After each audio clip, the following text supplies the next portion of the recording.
sun and the other stars are great balls of fire. The depths of space, by contrast, are freezing cold. The distances involved are immense. The Big Bang that created the universe was unbelievably violent. It's perhaps not surprising that many people view the universe as hostile to life. The physicist Steven Weinberg once dismissed life as a more or less farcical outcome of a chain of accidents. But first impressions can be deceptive. Here are some of the laws of nature, the laws that governed how the cosmos evolved and govern all that goes on around us now. It turns out that if these laws had been fixed at random, with the strength of the gravitational force, or the strength of the electrical force, or the masses of the subatomic particles, or the violence of the Big Bang, if any of these had been chosen purely at random, then the chances of having a world with life, any kind of life, would have been virtually zero.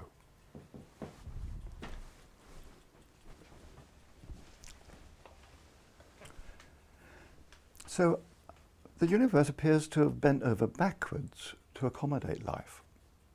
This observation goes under the name the Anthropic principle.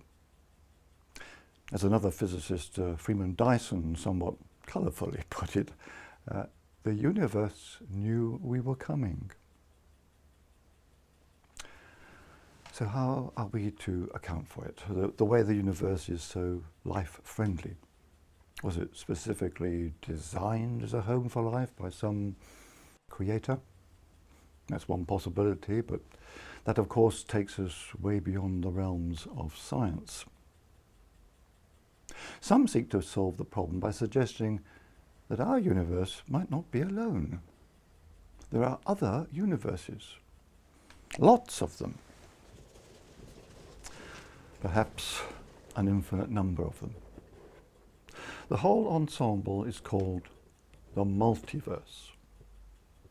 And the idea is the laws of nature are different in all the individual universes. In the vast majority of them, there is no life because one or other of the conditions was not satisfied. But once in a while there comes along a universe which purely by chance happens to have the right set of conditions for the development of life. We, being a form of life ourselves, must of course find ourselves in one of these freak universes. Well, fair enough. That would account for why our universe is life-friendly. But that simply raises another problem. How are we ever to prove that there are universes other than our own, and that they are run on different lines? Other universes, by definition, are not part of our universe, and so cannot be contacted. So it could be that the multiverse idea might also lie beyond the realms of science. When thinking about our universe being life-friendly, one can't help wondering whether there might be other forms of life out there. And if there is life, and it's intelligent, how does that affect the status of us humans? Well, as far as our solar system is concerned, the planets circling our sun, there might be some forms of very primitive life. We should have the answer to that quite soon as a result of planned space probes. But not intelligent life. No, if ET exists, it must be on a planet going around some other star, what we call an exoplanet. And there's no shortage of those. Several hundred have been found, and the tally increases weekly. Most of them will not be habitable. But from the law of averages, there must be many, many Earth-like planets out there. Planets where intelligent life could flourish. Which is not to say that it has. So a big question is whether or not there is extraterrestrial intelligent life. And if so, what's it like? Evolution on Earth took a very long time. Billions of years. So on some other planet, it has only to get out of step with what happened here on Earth to only a small degree for ET to have reached our level of intelligence, the intelligence of a Charles Darwin, to have reached that level a long, long time ago. So that means they must by now be way ahead of us.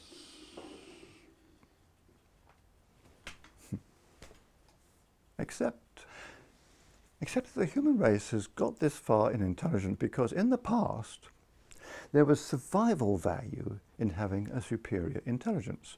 You had a better chance of surviving to the point where you could mate and pass on your superior genes. But does that still apply today? Do the more intelligent people today have more children than the less intelligent? If anything, I'd have thought it was the other way around. After all, the more intelligent you are, the better your chances of getting a well-paid job. And the better paid job leads to a higher standard of living, and the fewer children you're likely to have.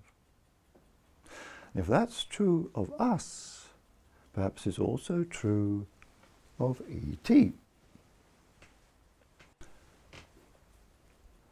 On the other hand, when ET reached our stage of development, it would know all about DNA and genetic engineering.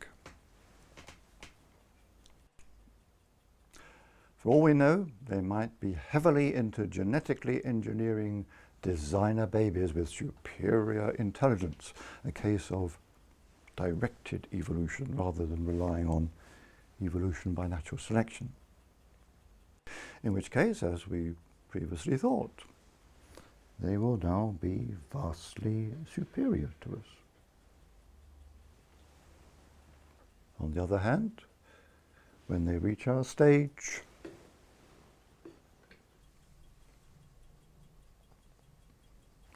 they discover nuclear power. And in all probability, in a comparatively short time, they blow themselves up.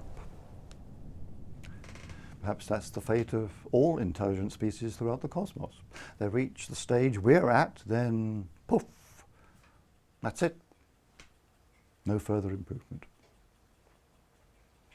So, which of these scenarios, if any of them, which of them is right? How can we find out? Simple. Go and visit them.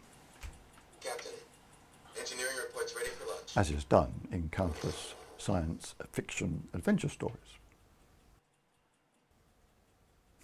No. Hardly.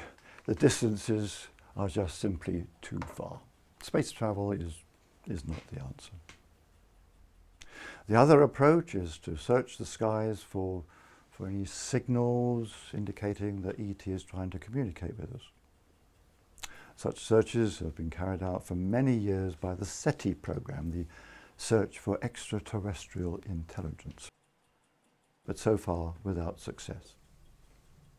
The search will carry on, but there's no guarantee that they'll find anything. Even if ET exists, they might not have the means to communicate with us or the desire to communicate with us. The situation is, it's not under our control. It's up to ET. Perhaps we're destined never to find out about intelligent life elsewhere in the universe.